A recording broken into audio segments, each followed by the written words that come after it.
J'aimerais ça vous parler des vocalises d'Orgneau parce que c'est un sujet qui m'interpelle, qui m'intéresse, parce que je trouve ça complètement fantastique qu'on puisse s'adresser à un cervidé qui goûte bon, puis qu'en même temps, qui est si bavard. Par contre, je pense qu'il y a beaucoup de mythes. Il y a tout le temps eu beaucoup de mythes, anyway, sur le langage lorgnal. Notamment, il y a un mythe qui est celui de peut-être croire ou prétendre que ses capacités auditives peuvent être similaires aux nôtres. Détrompez-vous.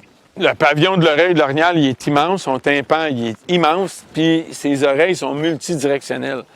Fait que si vous regardez le prochain orignal, vous allez prélever, vous regardez le pavillon de l'oreille, puis le joint qu'il retient à la tête, là, vous regardez, c'est comme un cartilage qui est très, très élastique. Les oreilles s'en vont dans toutes sortes de directions. Si bien que scientifiquement, on sait que les orignaux sont capables, entre eux, de s'entendre à 2,7, 2,8, puis même 3 km, quand les conditions sont bonnes. Fait que quand on est déjà dans un couvert forestier, puis on fait des vocalises de femelles de ce genre-là, des sons un peu tonitruants, des sons qui montrent une variation d'intonation, ce sont des sons qui voyagent bien, ça, quand il y a des vibrations. Donc, est-ce vraiment pertinent et nécessaire de pousser les décibels, tu sais? La réponse, c'est non.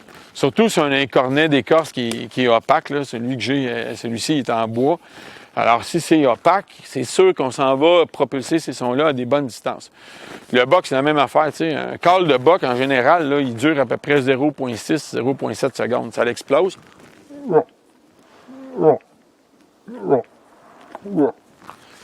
Fait que t'as pas besoin de le faire fort parce que l'outil te permet de le faire fort. Tu sais, quand je vais caler plus fort, c'est parce qu'il va y avoir, exemple, des grands vents. Ça m'est arrivé, tu sais, de chasser Nouveau-Brunswick, territoire du Nord-Ouest, même maintenant en Alaska, puis en Gaspésie, ils vendent des fois, ils vendent beaucoup.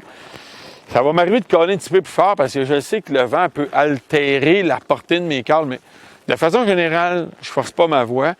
Puis dans mes CD de cale, maintenant, les clés USB et tout ça, j'enseigne pas le cale pour forcer ta voix. Là. C'est pas Ginette Renault qui est au Centre Bell pour la marche du Canadien de Montréal. Fait qu'on ne devrait pas surstimuler nos cordes vocales.